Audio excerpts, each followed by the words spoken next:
when you're looking for a way to navigate the chaos of life with a little more purpose and grace. Two names keep popping up: Stoicism, the ancient Greek philosophy of resilience, and feminism, the powerhouse movement for social justice. On the surface, they look like they're in opposite corners of a boxing ring. One, born in the calm marketplaces of ancient Athens, is all about finding peace inside, no matter what storms are raging outside. The other, forged in the fire of protests and political battles, demands we change the world itself and never stop fighting the status quo. It feels like the ultimate showdown: inner peace versus outer justice, the immovable object versus the unstoppable force. For a lot of people, it seems you have to pick a side. Are you focused on changing yourself to fit the world, or changing the world because it's unjust? But what if that whole showdown is just a big misunderstanding? What if we've been reading the map all wrong?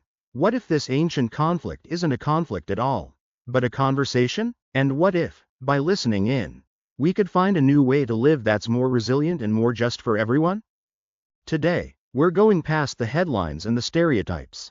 We're going to explore the tensions, uncover the surprising connections, and see how these two worldviews might just combine to create a philosophy that's stronger than either one on its own.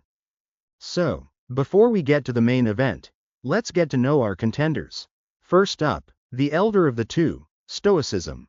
When you hear the word Stoic today, you probably picture someone totally emotionless, enduring pain with a stiff upper lip. But that's a pretty pale caricature of a philosophy that has guided some of history's greatest minds for over 2,000 years. To get what Stoicism is really about, we have to go back to Athens. Around 300 BC, the city was in turmoil, living in the shadow of Alexander the Great's conquests. Into this chaos comes a merchant named Zeno of Citium, who had just lost everything in a shipwreck. He starts teaching in the city's marketplace, under a painted porch, the stoipoikal asterisk, which is where the philosophy got its name. And this part is key. Stoicism was never some armchair philosophy for quiet times. It was a practical guide for living a good life when the world feels like it's falling apart. It was picked up by people from all walks of life. Seneca, a wealthy playwright who advised the tyrant Nero; Epictetus, who was born a slave and became a legendary teacher, and maybe most famously, the Roman Emperor Marcus Aurelius, who basically wrote the Meditations as a personal guide for how to rule an empire without losing his mind.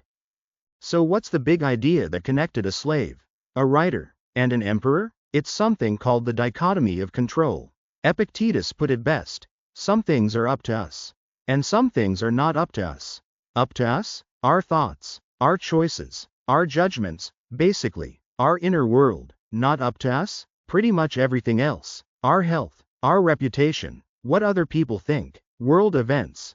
This isn't about being passive, it's about being strategic. The Stoics believed most of our suffering comes from trying to control things we can't, while neglecting the one thing we actually can: our own mind.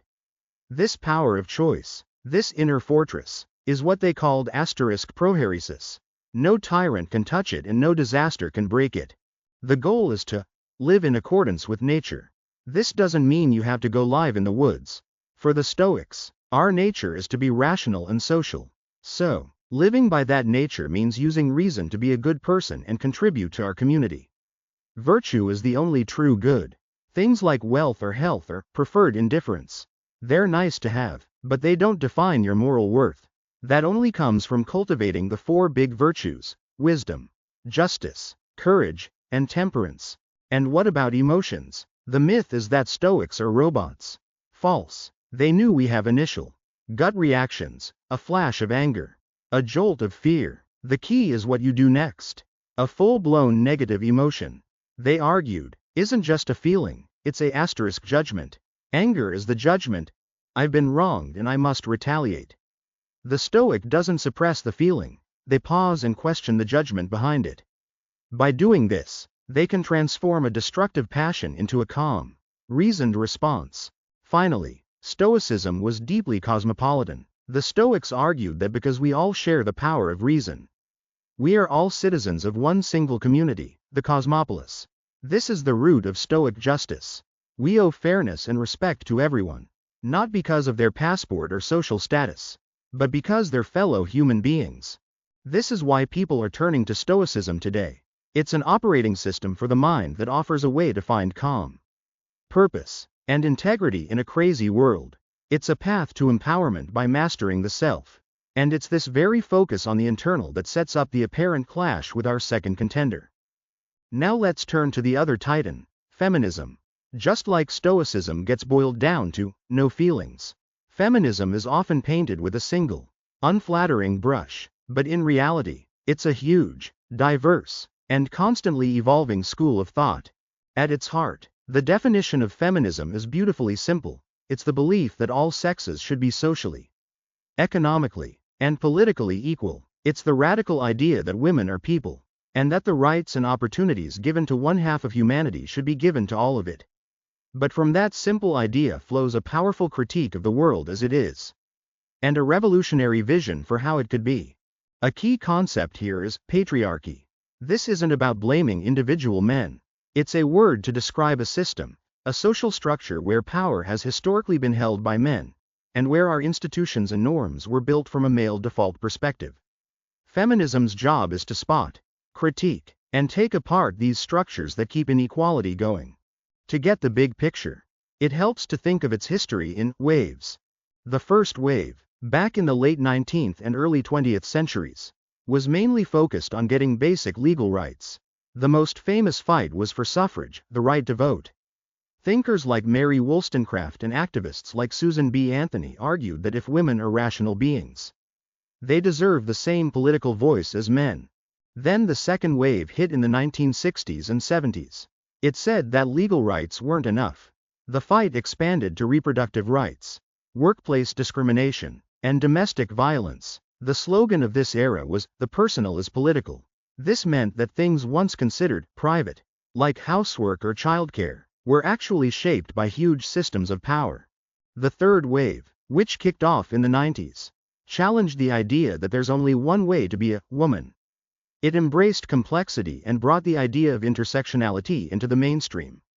Coined by scholar Kimberlé Crenshaw, intersectionality is the critical insight that different forms of discrimination, like racism, sexism, and classism, don't just add up. They intersect and create unique experiences of oppression. The experience of a black woman, for example, is not just racism plus sexism, it's something totally unique. And that brings us to the fourth wave, the feminism of today. Powered by social media, this wave has used digital tools for activism. Think of movements like #MeToo, which blew the lid off the scale of sexual harassment, and online campaigns against everything from body shaming to the gender pay gap. So, from fighting for the vote to fighting online harassment, feminism has always been about action in the external world. It argues that the source of so many struggles isn't a lack of personal resilience, but unjust systems and biased cultures.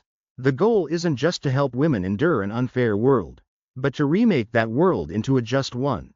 And it's that laser focus on changing the external that puts it on a collision course with the Stoic focus on mastering the internal. Okay, we've met our two contenders. So where do they actually collide? Where's the real conflict? And more importantly, where do they unexpectedly link up? Before we get into that, we'd love to hear from you. Based on what you've heard so far, are you leaning more Stoic, or more feminist, or are you already seeing how they might work together? Drop your initial thoughts in the comments. It's a huge topic, and every perspective makes the conversation richer. Alright, this is the main event. We have Stoicism, the philosophy of the inner fortress, and feminism, the philosophy of external revolution. At first glance, the conflict seems massive. Let's break it down by looking at 3 spots where they seem to clash, and then see if there's a deeper connection. Theme 1. Anger versus apathy. This is probably the most obvious clash. A lot of feminist activism runs on anger. And for good reason. Anger at injustice, at violence, at inequality. It's seen as a righteous and necessary fuel for change. It's the alarm bell that tells you a wrong has been committed and you need to act. Then the Stoics walk in.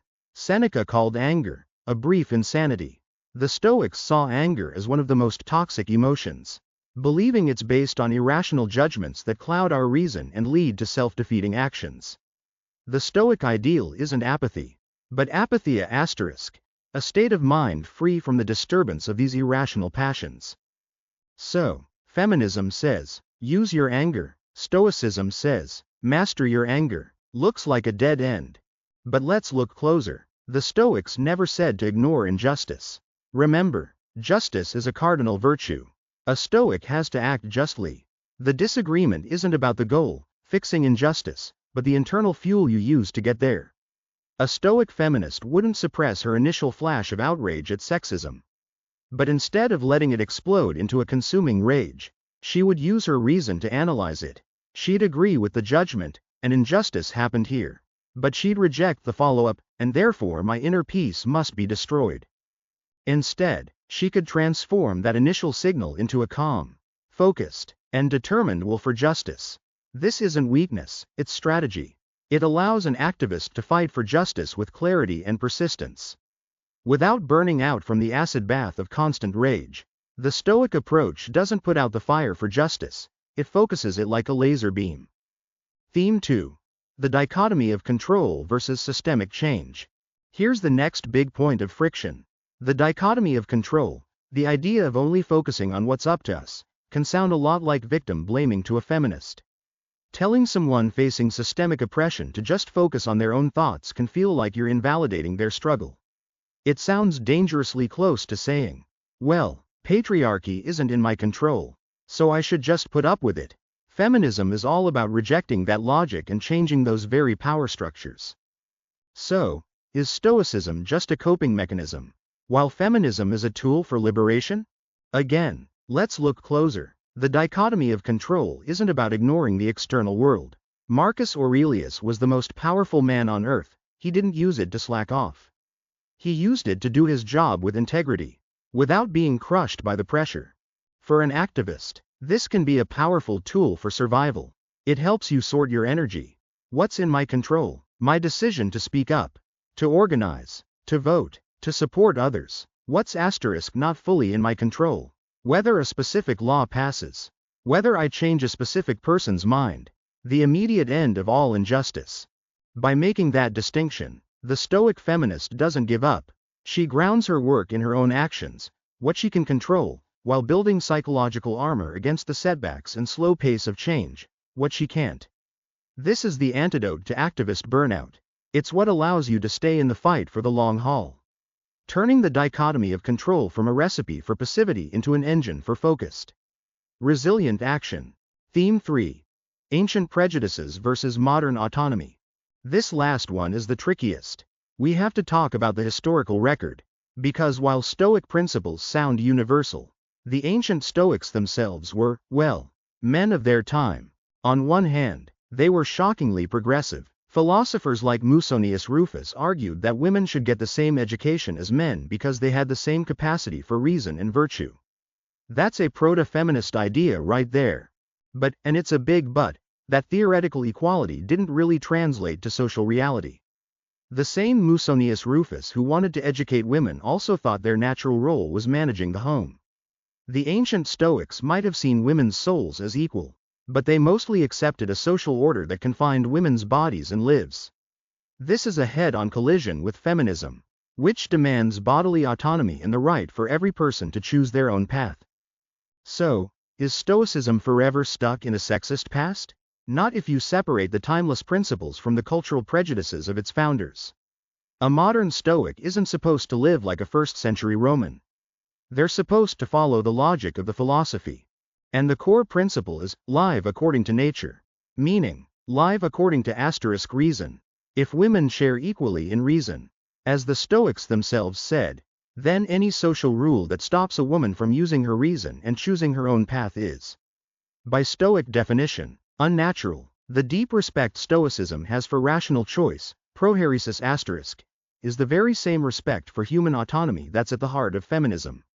A modern Stoic feminist uses the philosophy's own tools to critique its past, liberating it from its historical baggage. We started this off as a showdown, Stoicism versus feminism, inner peace versus social justice.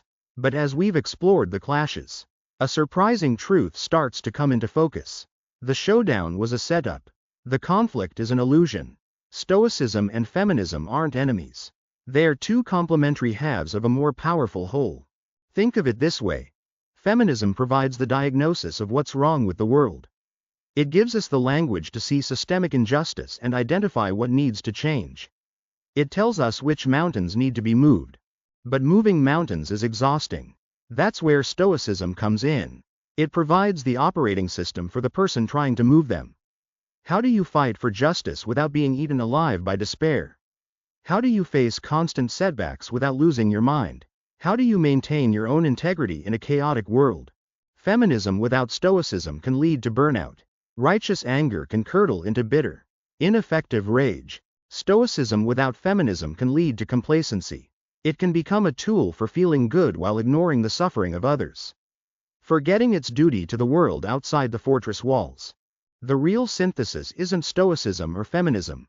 It's a Stoic feminism. It's a philosophy where a fierce commitment to justice is fueled by a rational, resilient, and virtuous fire. It's a path where the activist is powered by an inner strength that can't be shaken by external chaos. It's a worldview that knows true human flourishing requires both a just society and a virtuous soul, and that you can't have one without working on the other. This is the new resilience we talked about at the beginning.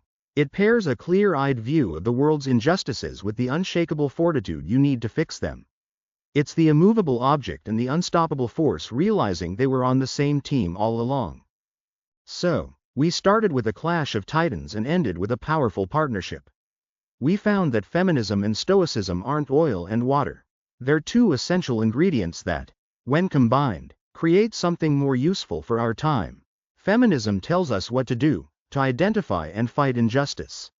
Stoicism tells us how to do it, with resilience, virtue, and effectiveness. Of course, this is just one take. The conversation is far from over. And that's a good thing. We're left not with a simple answer, but with a better question. The challenge isn't choosing between inner peace and social justice. The real question is, how can you walk both paths at once? In a world that demands so much from us, what does a life of courageous action, social responsibility, and deep inner peace look like to you? We genuinely want to hear what you think in the comments. Does this idea of a Stoic feminism make sense? What are its strengths, or its blind spots? Your perspective is a huge part of this conversation. And if you found this exploration useful, please consider subscribing and sharing this video. It helps us keep tackling these big questions. Thanks for watching.